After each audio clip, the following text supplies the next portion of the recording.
Hey viewers, this is my homebrew cyclocross bike here that I built in a series of other videos, and I've had a lot of fun on it. I recently raced this in a 40-mile mountain bike race in the Adirondacks, and it did a great job, except the gearing wasn't low enough. When I came to some of the steeper hills, I'd have it in the lowest gear, and it was still too hard to pedal up the hill while seated. As soon as I stand up, it shifted the weight off the rear wheel, which then it would just go ahead and start slipping. So I'd be forced to get off the bike and just start pushing it up the hill. And I'd already spent most of the time during the race in the small ring anyway, so I decided to replace this crankset here with another crankset with a smaller chain rings on it. So the large chain ring on this crankset is about the same size as a small chain ring on here, and then it has a much smaller chain ring here, which will give me lower gearing to hopefully help me climb up those steeper hills. So that's what I'm going to install today. This is a GXP crankset, the same as the one that's on here now, so I should be able to use the same bottom bracket. I might possibly have to add some spacers in there. This is a road crankset on here, and I believe there's a mountain bike crankset on here, so I might have to add the spacers on there, but we'll see how it goes. Okay, I'm going to start off with removing the old crankset here. I have an 8mm hex socket here, so I'm going to use this to loosen the little bolt on here that holds this onto the little spindle here.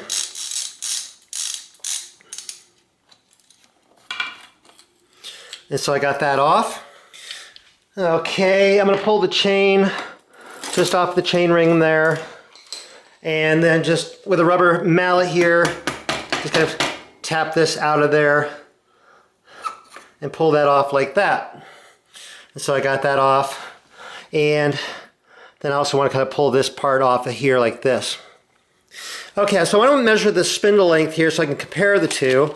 So on this one here, if I measure it down from the base here up to the end of the spindle, it looks like it's about 10.6 centimeters long there.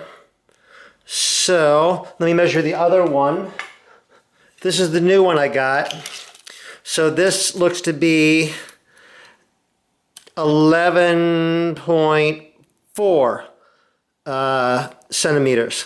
So this spindle length is definitely longer, so I'm pretty sure I have to add the little spacers in here on the bottom bracket, so I'm going to go ahead and do that.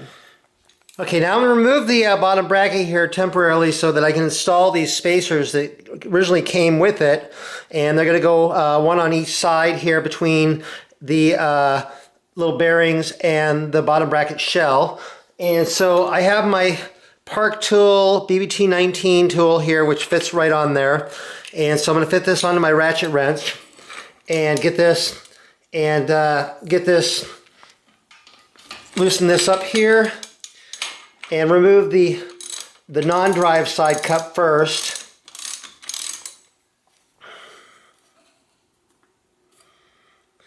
Pull that off. Okay, so here I am over on the drive side, and I need to remove this cup, and this cup is going to come off clockwise. On this, it's reverse threaded, left-hand threaded. So get this loosened up. That.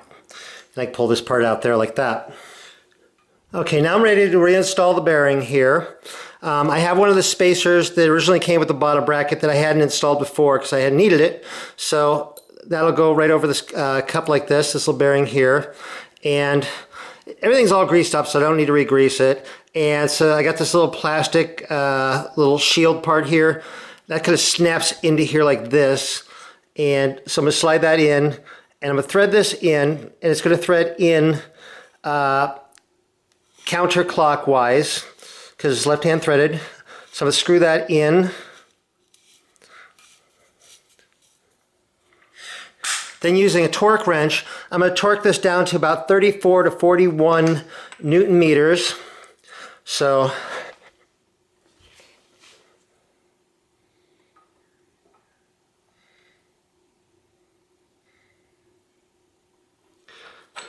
about like that.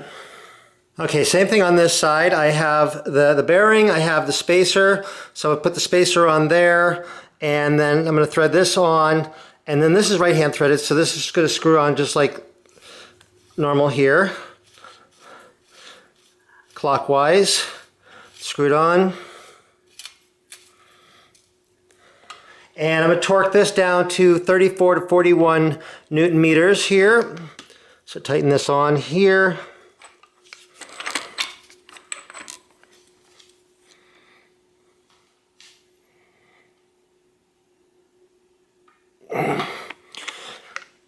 Right like that. Okay, so I'm ready to install the crankset here.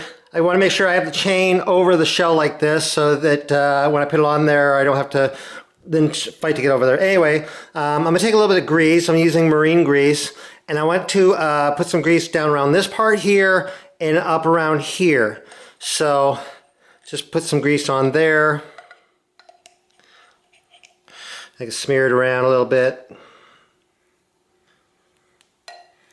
And then I want grease up around on these splines up here. And then especially around on this little kind of smooth part there. It's kind of like where the bearing is going to ride. Okay, then I can slide this in here like this and kind of fit it through, get it through the other side. And then using a rubber mallet, I'm just going to kind of tap this over into place like this. Okay, so I've got this little dust cover here that goes over here. It's going to go over the splines, and make sure you get the right side out. It says GXP on there. And so this is just going to fit onto the splines. I get pushed in like this. And then I have the non-drive side crank arm, and this is going to fit on here, and it's going to go 180 degrees from the other crank arm. So I'm going to kind of push this on. And then work on tightening this in onto the spindle. I have an 8mm hex socket here like this. And tighten this on. It'll start to get tight. And then I'm going to use my torque wrench here to torque it down to 47 to 54 Newton meters. Follow whatever your the manual for your crankset says. But okay, and then that's pretty good like that. Now with the new smaller chainring here on the front, the chain is just too long. So what I'm going to do is I'm going to go to the small and small here combination and get down like that. And I need to shorten the chain to where it pulls this kind of down a little bit here so that this is not going to drag across here like this. I have a whole nother video just on how to size a chain, and let me see, there's a master link on here right here. So I'm going to break the chain here, squeeze that together, pull this little master link out here like this.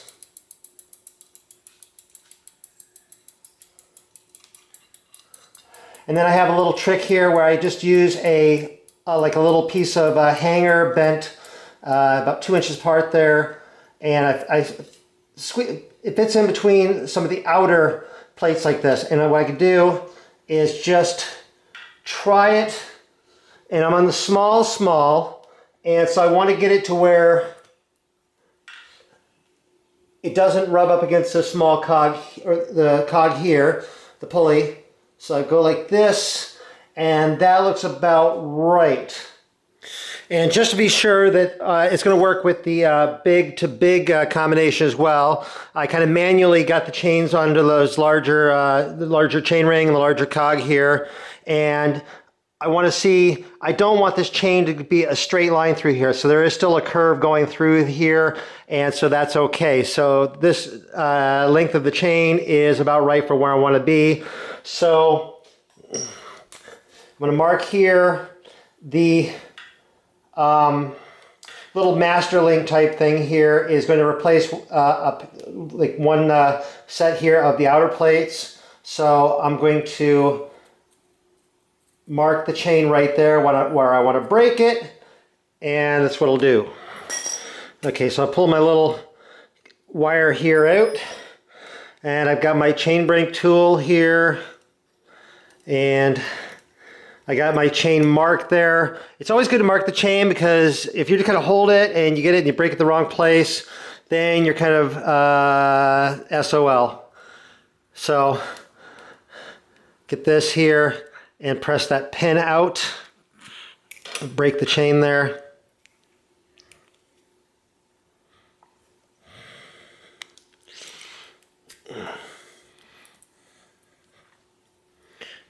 And then using the little master link thing here that comes with the KMC chains, put one side on there and one side over here, and then bring them together, get them connected here, and then pull the chain apart, and then they're locked in place like that. So now I have the chain installed like that, all resized. Okay, now this is getting a little tricky here. I may not be able to use this derailleur with this crankset. I'm not sure yet. Because look, how the big gap here between the derailleur cage here and the big chain ring here, because I ultimately want just a couple millimeters there. But also look at the gap here. This is like really close, like right here. So I can maybe bring it down a little bit, but I'm not sure. And I'm also not sure if this derailleur is going to swing out far enough. So if I loosen this limiting screw here, and I kind of manually pull the cable so this comes out, it just doesn't quite, it's real hesitant to go up onto the big chain ring there. It's possible that if I move this down, that might work a little bit better. So I'm going to have to try it. I could also possibly swing the back of the cage out just a touch to see if that works. But yeah, it'll just be a little bit of trial and error, see what happens here. So I'm going to remove the cable here for now.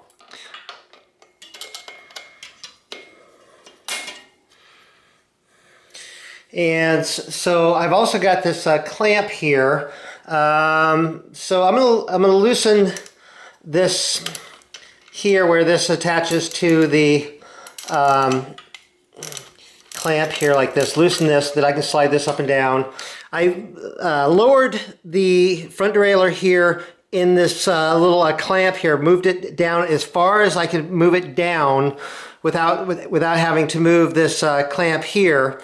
And so it's still getting pretty close to here, but it's closer here to the chain ring here. And so now if I kind of manually push this over, see if it will kind of come over here.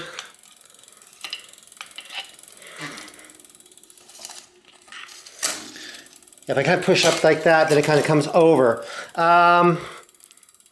I might need to kind of move this back end out just a touch. This is just going to take a little bit of experimentation trying to get this adjusted. Because normally you want the cage parallel to the chain rings, or pretty close. But you can also kind of bring the back end out just a little bit. So that kind of comes over. So that now is pushing it up onto the big chain ring, so that's good. Okay, I need to start working on these limiting screws here. So I'm going to adjust the one limiting screw here to push the cage so the inside here is just touching the chain here. So I'm just going to tighten this down so it comes up and the cage just touches the chain. Like that. And I'm going to reuse this cable for right now. I may go ahead and replace it later. I have the shifter shifted so that the cable is fully released. So I'm going to slide this in here. I'm going to pull it tight in here and then tighten this little cable clamp here like that. And then I'm going to release this limiting screw so that the cage moves away from the chain about 1 millimeter. So it's just not touching the chain there. So there. Good. So now I'm going to shift the rear derailleur more towards the middle of the cassette. And then I can try this front shifter, see if it shifts up. Not quite. I'm going to bring the back end of the cage out just a hair and then tighten it down a little bit. Okay, with a little bit of trial of error, kind of getting this thing kind of positioned out a little bit, adjusting the limiting screws, adjusting the cable, everything like that. I have it mostly working. I think I might want to replace this derailleur, get another derailleur that's designed to work with a smaller cassette here. But like if I shift down, and then if I go to shift up, it'll go up like that, and shift back down, and then shift up, like that. So it is working. I think it can just be smoother here. Well, I transferred the pedals from the other crankset over to this one's, and I think it looks pretty good, and it's working halfway decent. I think I'm going to still swap out this front derailleur for one design for a smaller, large chainring like this, maybe like a cross-specific front derailleur. But it's working okay as it is. Let me see, shift down and then shift up. And it's just shifting is not quite as tight as I'd like it to be, but it'll work for now. Anyway, I hope you found this useful or interesting. If you did, please click like on my video. I always appreciate getting likes on my videos. It helps me out. If you're not subscribed to my channel, click the big subscribe button. You'll see new videos as they come out. I'm always coming out with new videos. And I'm also over on Facebook, RJ the Bike Guy. Go over there, like my page, and I post a lot of stuff over there. Anyway, thank you very much for watching.